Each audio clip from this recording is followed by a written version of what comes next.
Terima kasih untuk setiap kesempatannya dan saya percaya Bapak Ibu Saudara, apa yang sampaikan hari ini benar-benar akan menguatkan kita 1 tahun ini Bapak Ibu Saudara. Saya ingin berkata hari ini bahwa saya ingin menyampaikan tentang pertumbuhan pribadi. Bahwa pertumbuhan pribadi dalam Kristus bukanlah sebuah pekerjaan yang mudah. Amin Bapak Ibu Saudara. Untuk bertumbuh di dalam Kristus itu bukan pekerjaan yang mudah. Tapi pekerjaan yang membutuhkan waktu, membutuhkan komitmen yang kuat. Dan tahukah Bapak Ibu Saudara kita punya panggilan yang spesifik. Panggilan semua orang percaya untuk kita itu semakin serupa seperti Kristus. Amin Bapak Ibu Saudara. Dan pertumbuhan, saya suka ada sebuah quote yang bilang seperti ini. Pertumbuhan itu bukan tanggung jawab gereja atau tanggung jawab pemimpin. Tapi pertumbuhan itu tanggung jawab kita sendiri. Untuk kita mau bertumbuh itu keputusan pribadi kita Bapak Ibu Saudara. Bukan karena pemimpinnya siapa, bukan karena gerejanya sempurna atau tidak. Tapi ketika kita percaya Tuhan meletakkan kita di situasi apapun, pemimpin kita seperti apapun, Allah tidak pernah salah bahwa semua keadaan sekitar kita untuk membuat kita bertumbuh. Tapi bertumbuh harus dilakukan secara pribadi Bapak Ibu Saudara. Saya suka kata-kata ini, Tuhan menerima kita apa adanya. Tuhan mencintai kita apa adanya. Tapi Tuhan tidak pernah menjadikan kita apa adanya. Saya punya anak Bapak Ibu Saudara, nggak kerasa loh, sudah 2 tahun ini saya lihat dia bertumbuh. Dulu yang kecil, sekarang sudah bertumbuh 30-40 cm Bapak Ibu Saudara. Dan saya nggak berharap kan anak saya dari dulu sampai sekarang tetap sama terus saya. Sama kan Bapak Ibu Saudara, kalau Bapak Ibu Saudara punya peliharaan di rumah anjing dan kucing, baru dilahirkan, masa sampai selama-lamanya kecil saja. Sampai selama-lamanya saya mau jadi tetap anak SMA. Saya nggak mau naik kelas, saya nggak mau bertumbuh. Karena saya suka sekali SMA.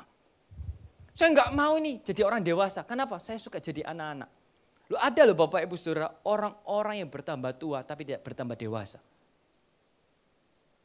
Coba lihat kanan kirinya, tambah tua enggak atau tambah dewasa. Dan apa takarannya? Ini yang saya sering ada pertanyaan Bapak Ibu Saudara, apa takarannya? Anak saya itu bertumbuh enggak? Apa sih takaran kita itu bertumbuh atau enggak? Berapa banyak di antara kita yang berpikir ini, apa sih takaran kita itu bertumbuh di dalam Yesus? Apa sih takaran orang bisa melihat, orang bisa merasakan, dan orang bisa menilai kita itu bertumbuh atau tidak? Bukan karena jabatan, bukan karena banyak pelayanan, bukan karena kita duitnya banyak Bapak Ibu Saudara. Itu bukan takaran kita bertumbuh. Ada 6 survei yang mengatakan tanda orang Kristen bertumbuh. Ini bukan saya yang survei Bapak Ibu Saudara, tapi ini survei dari orang Kristen, dari bilangan research. 6 tanda orang Kristen bertumbuh itu seperti apa sih? Yang pertama makin mengasihi sesama manusia. Yang kedua makin akrab dengan Tuhan Yesus, banyak berdoa. Yang ketiga menampilkan perubahan karakter, komitmen dan buah roh. Yang keempat makin suka firman Tuhan. Yang kelima makin bersemangat dalam memberitakan Injil, dan yang keenam makin bersungguh-sungguh untuk memuridkan dan menolong orang lain untuk bertumbuh. Dan kalau ini sudah saya simpulkan Bapak Ibu Saudara, artinya apa Bapak Ibu Saudara? Di Efesus pasal yang keempat, ayat 13 sampai dengan 15 dikatakan seperti ini. Dalam terjemahan BIMK. Efesus pasal yang keempat, ayat 13 dan 15. Dengan demikian kita semua menjadi satu oleh iman yang sama dan pengertian yang sama mengenai anak Allah. Dan kita menjadi orang-orang yang dewasa yang makin lama makin bertambah sempurna seperti Kristus. Tidak sebaliknya, kita harus menyatakan hal-hal yang benar dengan hati yang penuh kasih, sehingga dalam segala hal kita makin lama makin menjadi sempurna seperti Kristus yang menjadi kepala kita. Saya garis bawahi Bapak Ibu Saudara, dewasa makin lama makin menjadi sempurna seperti Kristus. Makin lama, semakin umur kekristenan kita semakin panjang, kita itu semakin serupa seperti Kristus. Berapa banyak Bapak Ibu Saudara yang jumpai, saya tidak katakan di gereja ini tidak ada. Semuanya orang-orang yang baik, sempurna, dan layak untuk bersama dengan Yesus. Berapa banyak orang di luar sana ikut gereja sudah lama. Pelayanan, jangan ditanya. Tapi tidak berubah seperti Kristus. Makin lama tidak semakin serupa seperti Kristus, tapi makin lama semakin benceno. Itu bahasa Ibraninya. Berapa banyak kita yang seringkali dihakimi, katanya kamu itu pelayanan, katanya kamu itu khotbah, katanya kamu itu pelayanan jadi WL. Tiap minggu angkat gitar. Tapi hari-hari biasa Nggak tahu angkat apa. Tiap hari kalau hari Minggu ngomongnya shalom. Tuhan Yesus baik. Tapi Senin sampai Sabtu beda. Menjadi semakin serupa seperti Kristus itu tidak hanya di gereja Bapak Ibu Saudara. Itu di Senin sampai Sabtu itu juga ada Yesus Bapak Ibu Saudara. Tuhan kita itu bukan menebus Tuhan kita untuk hari Minggu saja. Tapi Tuhan kita menebus seluruh hidup kita Bapak Ibu Saudara. Ngomong kanan kirinya, jangan kudus hari Minggu saja.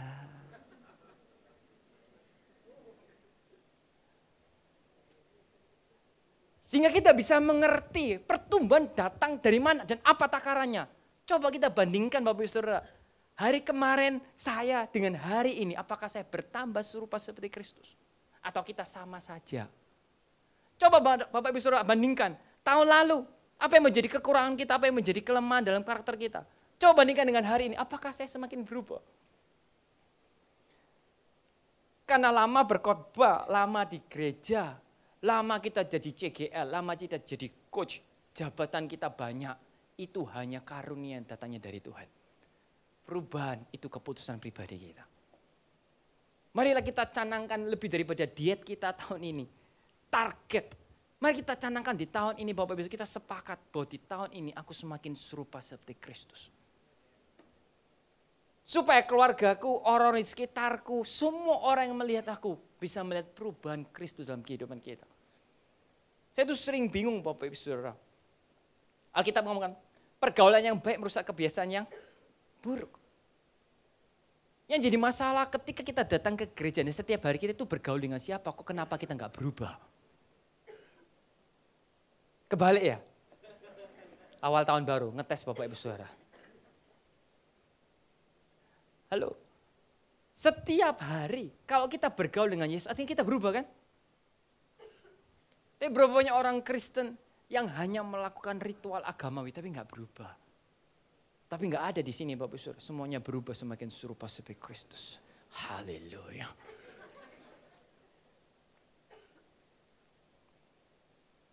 Dan saya suka perumpamaan ini, kalau kita berdiri lama-lama di tempat gym, apakah badan kita seperti binaraga? Kalau kita berdiri lama-lama di gereja, apakah kita semakin seperti Kristus? Kalau kita nggak lewat prosesnya, kalau kita nggak mau diproses, yang kita nggak berubah. Bapak Ibu Saudara mau menghabiskan banyak waktu di tempat gym dengan punya cita-cita mau menjadi kurus atau mau menjadi badannya besar. Kalau hanya berdiri saja nggak angkat beban, percayalah Bapak Ibu Saudara tidak akan pernah berubah. Mau berdoa, mau berpuasa, mau minta Pastor Lukas doain tumpang tangan, mau dikasih minyak urapan 1 liter. Ya nggak pernah berubah.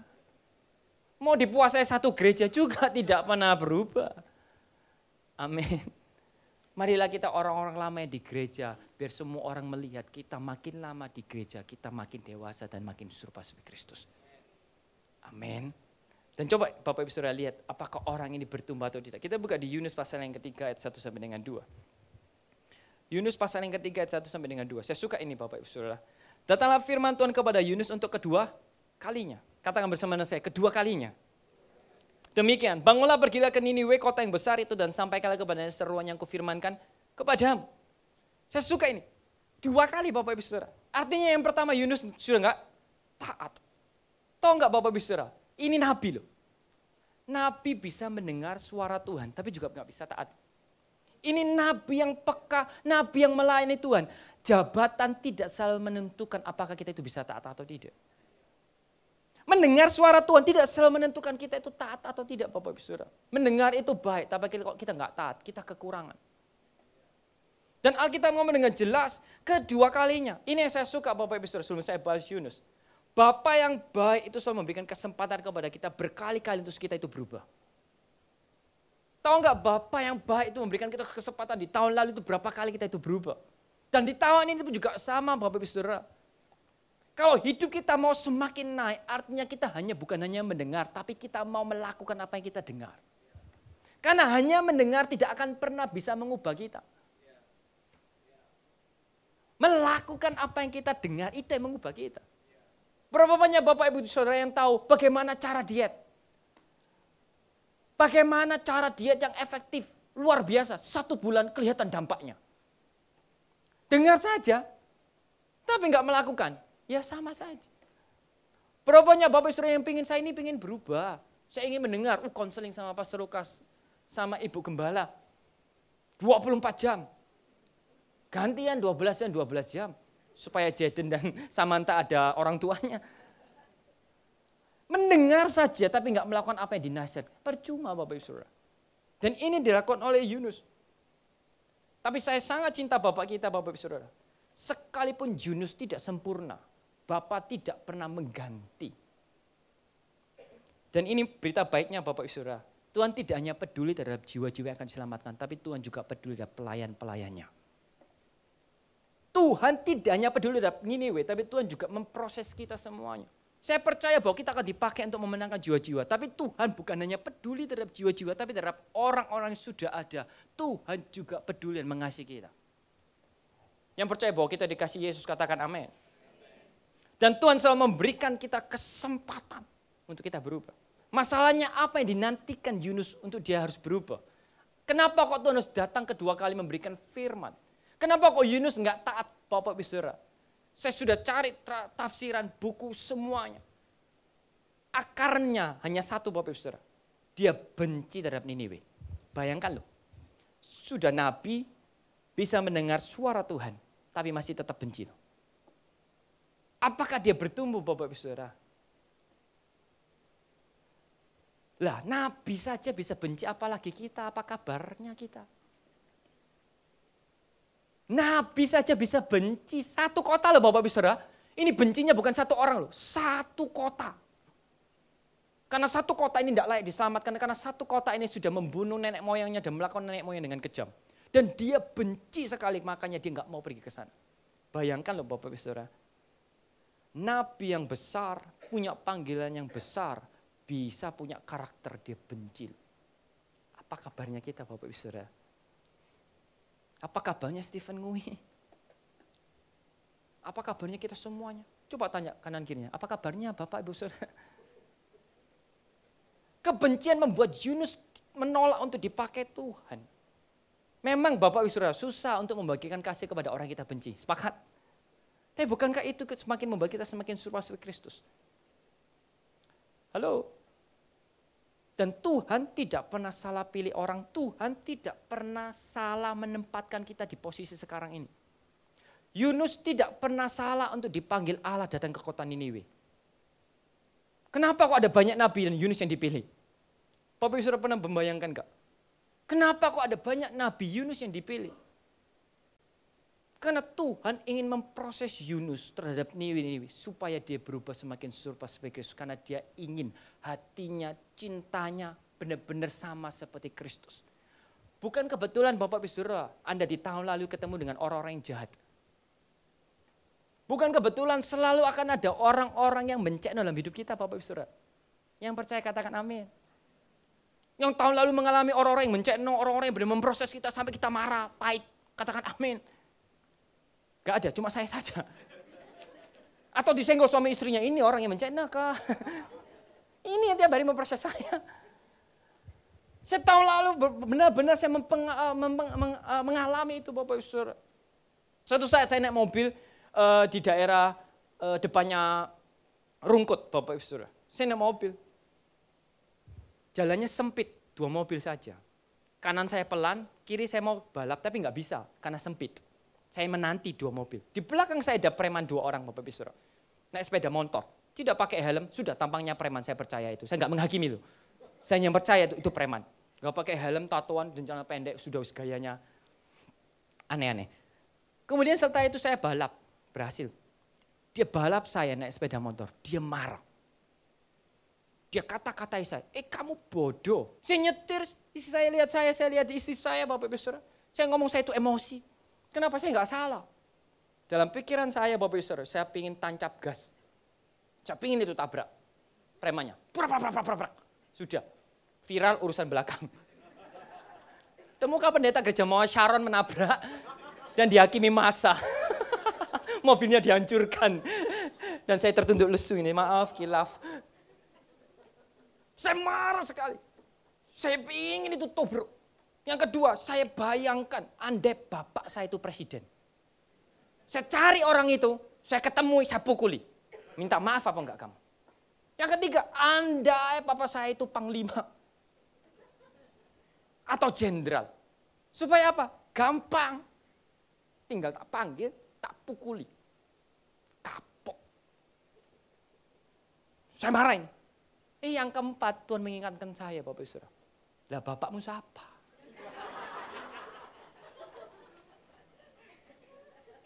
Kemudian saya merenung, ya Yesus. Kalau bapakmu Yesus, ampuni dan doakan. Yes Lord. Saya marah, saya memberikan pengampunan memberkati. Saya baru sadar Bapak Saudara. Saya pikir saya itu sabar. Ternyata saya masih bisa marah. Dan saya bersyukur ada dua preman itu. Karena orang tersebut yang membuat saya kelihatan seperti apa dan saya harus berubah. Enggak semua orang jahat itu buruk kok Bapak Ibu Saudara. Ada banyak orang jahat yang Tuhan utus dan sengaja kirimkan dalam hidup kita untuk membuat kita itu bertambah baik. Amin. Amin. Dan ibu-ibu kalau riting kanan belok kiri itu bukan orang jahat. Doakan, ampuni. Supaya mendapatkan hikmat. Dan saya bersyukur Bapak Ibu Saudara. Orang-orang seperti ini membuat saya sadar. Oh iya ya, saya masih bisa benci. Bayangkan loh, kita itu masih bisa benci terhadap orang-orang yang Yesus cintai. Bayangkan loh Bapak Ibu Saudara. Yesus saja cinta mereka, siapakah kita sehingga kita layak membenci orang tersebut. Dan kalau kita sudah membenci orang tersebut, kita sama seperti Nabi Yunus ini. Kita suka menghakimi. Niniwe itu tidak layak. Niniwe itu orang yang berdosa, orang-orangnya semuanya tidak layak diselamatkan. Berbeda di antara kita kalau kita sudah benci orang, kita akan mudah untuk menghakimi, kita sangat subjektif. Apapun yang dilakukan orang tersebut akan kelihatan salah. Bukan orangnya yang salah, tapi kitanya ini loh Bapak Ibu Saudara. Hati kita itu yang salah. Saya suka sebuah quote yang mengatakan, kalau di mana-mana kita lihat semua orang bersalah-salah. Kalau di mana-mana kita lihat orang lain itu semuanya bermasalah, jangan-jangan hati kita yang bermasalah. Mau pindah CG, mau pindah gereja sampai ke Kutub Utara, ya pasti akan semuanya salah. Kenapa? Yang salah bukan gerejanya, yang salah bukan CG-nya, hati kita. Amin Bapak Ibu Saudara. Yesus punya murid Yudas. Yudas itu punya pemimpin Yesus. Pemimpinnya sesempurna itu pun Yudas masih bisa mengkhianati Yesus. Saya balik Bapak Ibu Saudara. Hana tidak punya pemimpin. Imamnya bobrok, suaminya sudah poligami, dan dia disakiti. Tapi apakah dia bertumbuh semakin serupa seperti Kristus Bapak Ibu Saudara? Ditekan, dibenci, makin dia berdoa.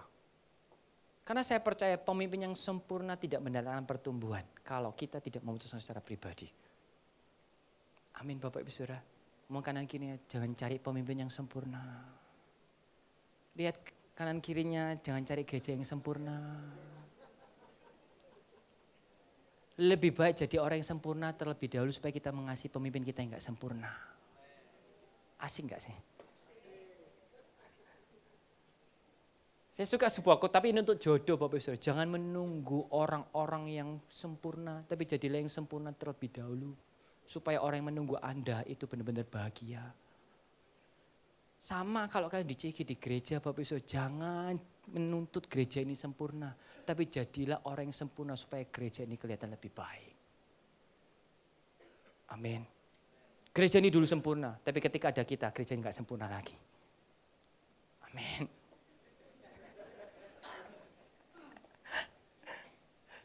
Dan ini saya suka ini Bapak Ibu Saudara. Banyak orang terlalu pintar menilai orang lain, tetapi sayangnya dia terlalu bodoh menilai dirinya sendiri. Pintar kalau menilai orang lain, tapi kalau menilai dirinya sendiri, tidak pintar. Siapa itu Bapak Ibu Saudara? Saya suka. Banyak orang itu terlalu pintar menilai orang lain, tapi sayangnya dia itu terlalu bodoh menilai dirinya sendiri. Yunus itu pinter menilai Niniwe. Tapi bayangkan Bapak Ibu Saudara, bangsanya nggak lebih baik daripada Niniwe. Dia nggak lebih baik daripada Niniwe. Niniwe itu mendengar cuma satu kalimat dari Yunus loh. Woi Niniwe bertobatlah, kalau enggak Tuhan mengembalikan semuanya. Semua bangsa Niniwe bertobat loh. Bayangkan loh Yunus ini harus berapa kali dia harus bertobat. Artinya Bapak Ibu Saudara, seringkali kita itu merasa lebih baik daripada orang yang kita benci. Sedangkan kita tahu bahwa orang yang kita benci belum tentu lebih buruk daripada kita. Halo? Kan seringkali suami istri kayak gitu kan. Kamu tuh kayak gini. Tapi seringkali juga suaminya juga marah istrinya juga saling menghakimi. Marilah kita itu melihat seseorang hari ini Bapak Ibu Saudara. Dengan pandangan bukan menghakimi, tapi dengan memberikan pengharapan bahwa semua orang itu bisa berubah. Amin. Tapi yang dikasih harapan juga sadaro. Amin. Ini kata-katanya bagus Bapak Ibu Saudara. Cara terbaik untuk kita itu lupakan kesalahan orang lain dengan kita itu mengingat kesalahan kita sendiri. Bahwa kesalahan kita itu tidak lebih baik daripada kesalahan orang lain. Dengan cara terbaik itu kita bisa menerima kekurangan orang lain adalah dengan berpikir bahwa kita juga orang yang penuh dengan kekurangan yang sudah diterima oleh Yesus. Dan gereja jadi lebih baik. Percayalah Bapak Ibu Saudara, gereja ini akan bertambah baik kalau setiap pribadi mengalami pertumbuhan semakin serupa seperti Kristus. CG akan bertambah baik, pernikahan akan bertambah baik, dan anak-anak juga akan bertambah baik semuanya. Amin Bapak Ibu Saudara. Mau punya visi goal untuk kita semakin serupa seperti Kristus, katakan amin. Dan Yunus sama sekali tidak suka melihat Niniwe diselamatkan Bapak Ibu Saudara. Ketika saya di Jakarta, saya suka ada sebuah pengkhotbah yang ngomong seperti ini Bapak Ibu Saudara. Jadi orang itu seperti olahraga panjat pinang. Katanya pendeta tersebut olahraga panjat pinang adalah olahraga paling rohani Bapak Ibu Saudara. Kenapa? Dia kasih pundaknya untuk mengangkat orang lain. Yang di atas, enak kan? Weh dapat kulkas, weh dapat kipas angin, weh dapat semuanya. Yang disorot yang di atas loh Bapak Ibu Saudara. Gak bayangkan yang di bawah. Berapa banyak kaki yang naik, berapa banyak kaki yang benar-benar harus diangkat, diam aja. Makin merunduk dia Bapak Ibu Saudara. Berapa banyak orang di tempat ini, di sekitar kita semuanya, pinginnya di atas, pinginnya yang kelihatan. Tapi tahu nggak sih Bapak Ibu Saudara, yang kelihatan belum tentu yang baik, yang nggak kelihatan belum tentu tidak baik. Berapa banyak di antara kita yang mau, kita itu belajar dari Yunus. Kalau orang lain dipakai Tuhan jauh lebih daripada kita itu rela. Panggilan orang yang dewasa bukan menjadikan dirinya luar biasa, tapi bisa nggak kita menjadikan orang lain lebih luar biasa daripada kita. Orang yang hebat itu bukanlah orang yang dipakai Tuhan. Ya hebat, bagus, itu bagus. Tapi orang yang hebat berkali-kali lebih hebat adalah orang yang mempersilahkan orang lain memberikan kesempatan untuk mereka menjadi hebat lebih daripada kita. Dan itu Yunus nggak punya Bapak Ibu Saudara, Nabi loh. Nggak mau loh melihat orang diselamatkan. Nggak mau loh melihat orang mengalami Kristus. Kenapa? Karena orang itu terlalu benci. Halo Bapak Ibu Saudara. Dan orang yang benci itu beda dengan Kristus. Allah adalah kasih. Sudah jelas itu patternnya. Sudah jelas itu firman-Nya dan itu kebenarannya. Allah adalah kasih. Dan tidak ada satupun yang bisa mengubah Allah. Kalau kita benci, artinya Allah kita bukan Yesus. Halo? Siapa yang masih benci terhadap sesamanya? Angkat tangan aja dalam hati. Marilah kita di tahun baru ini Bapak Ibu membuang segala yang lalu, yang buruk. Dan kita memulai sesuatu yang baru. Bukan hanya berkat janji Tuhan, tapi hati kita juga harus baru. Amin. Amin. Dan saya sangat suka ini Bapak Ibu Saudara. Sudah dikasih kesempatan yang kedua. Apakah Yunus berubah? Halo? Apakah Yunus berubah jadi lebih baik? Sudah mengalami ini konsekuensinya. Sudah masuk dalam ikan. Itu 3 hari 3 malam loh Bapak Ibu Saudara. Dan masuk dalam ikan 3 hari 3 malam itu gak enak loh Bapak Ibu Saudara. Pernah ngalami Bapak Ibu Saudara? Bapak Ibu Saudara pernah ngalami datang ke rumah orang, terus orangnya gak menyambut, gak enak gitu loh. Terus pingin pulang. Pernah kan ngalami Bapak Ibu Saudara? Itu baru orang di rumah yang enak loh. Ini dalam ikan loh Bapak Ibu Saudara. Gak ada handphone loh Bapak Ibu Saudara. Ngapain? Mainan sama usus. Mainan sama siapa Bapak Ibu Saudara? Sudah 3 hari 3 malam Sudah dia naik kapal dan semuanya hancur, sudah berenang. Kan tahu Bapak Ibu Saudara, kalau saya jadi Yunus, saya akan benar-benar menyedihkan, saya akan meratapi saya seorang nabi yang punya panggilan yang besar tapi tidak pernah menghidupi panggilan. Kenapa? Karena ketika badai itu Yunus ngomong, saya lemparkan saja saya. Bayangkan loh Bapak Ibu Saudara, kalau saya dilemparkan dalam badai, saya itu mati loh. Nggak bisa hidup. Tapi toh Tuhan itu masih baik kan. Dikasih ikan. Keluar ini Yunus. Yunus khotbah kan? Bertobat. Semua satu kota. Yang jadi pertanyaan Bapak Ibu Saudara, apakah Yunus bertambah baik? Halo? Apakah Yunus bertambah baik? Terima kasih Yesus, saya sadar bahwa semuanya karena kasih karunia Allah. Ampuni aku kalau aku sudah marah. Ampuni aku kalau sudah enggak taat. Apakah Yunus berkata seperti itu Bapak Ibu Saudara? Di Yunus pasal yang keempat ayat 1 dikatakan seperti ini. Tapi hal itu sangat mengesalkan hati Yunus, lalu marahlah ia. Dan berdoalah ia kepada Tuhan, katanya, ya Tuhan, bukankah telah kukatakan itu ketika aku masih di negeriku?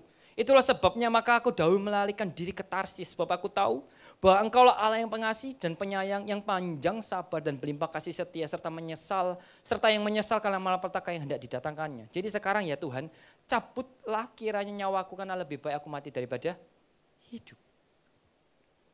Halo Bapak Ibu Saudara, apakah Yunus bertambah jadi lebih baik? Dia marah loh, dia pengen mati loh Bapak Ibu Saudara.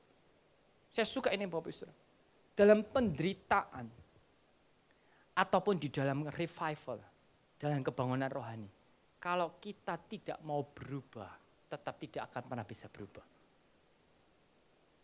Dipakai Tuhan besar itu bagus, tapi setelah itu apa Bapak Ibu Saudara? Yunus itu sudah mengalami revival. Bayangkan loh Bapak Ibu Saudara, kalau Bapak Ibu Saudara melihat dan Bapak Ibu Saudara dipakai Tuhan untuk menobatkan satu kota. Tiba-tiba kota Kudus semuanya tobat semuanya. Oleh karena Bapak Ibu Saudara.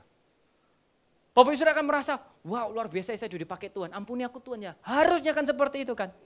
Tapi Yunus sudah memperlihatkan bahwa di dalam penderitaan maupun dalam revival dia masih tidak berubah. Dan di dalam penderitaan pun dari kebangunan rohani justru memperlihatkan karakter Yunus seperti apa Bapak Ibu Saudara. Di dalam badai karakter kita kelihatan, ketika kita diberkati dan kita jadi hebat, karakter kita itu akan kelihatan.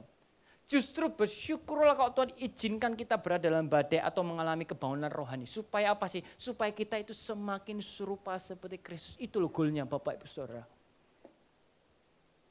Tuhan tidak pernah marah kepada Yunus, Tuhan itu sabar.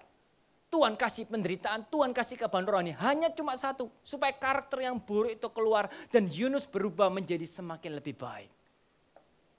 Amin Bapak Ibu Saudara. Hal paling menyedihkan menurut saya dari ini loh Bapak Ibu Saudara. Dia tahu Allahnya pengasih dan penyayang. Dia tahu Allahnya panjang, sabar dan setia. Tapi dia tak pernah menjadikan Allahnya itu ada dalam hatinya. Tahu saja Yesus baik itu gak mengubah apapun. Tahu saja firman mengutip, bahkan banyak orang Kristen yang gampang kan, dihakimi pakai firman, balasnya juga pakai firman. Ada aja alasannya Bapak Ibu Saudara. Tapi bukankah itu tidak mau, bukankah itu yang bukan menjadi goal kita Bapak Ibu Saudara. Mari kita belajar dari Yunus Bapak Ibu Saudara. Habis revival, ingin mati loh Bapak Ibu Saudara. Dan Tuhan tetap memberikan sebuah kebaikan. Diproses lagi. Saya nggak tahu bagaimana hidup Yunus Bapak Ibu Saudara. Tapi kita bisa tahu bagaimana akhir hidup kita. Kalau kita seperti Yunus. Mari kita hari ini di tahun ini Bapak Ibu Saudara kita berubah sama-sama semakin serupa seperti Kristus. Kita bayangkan hati kita, kalau hati kita masih penuh dengan kebencian, percayalah bahwa kalau kita tidak mau bertemu dengan Yesus dan kita nggak mau punya keputusan untuk berubah, percayalah bahwa hati kita lambat laun akan semakin hancur, semakin hancur, dan semakin hancur. Tapi saya percaya dan saya berdoa bahwa di tempat ini adalah orang-orang yang mau berubah. Makin lama kita makin dewasa, kalau kita berjumpa lagi di tahun baru, orang-orang bisa melihat, orang-orang bisa merasakan, dan orang-orang bisa menilai. Kita bertumbuh semakin baik, semakin serupa seperti Kristus. Amin Bapak Ibu Saudara. Yang percaya katakan amin.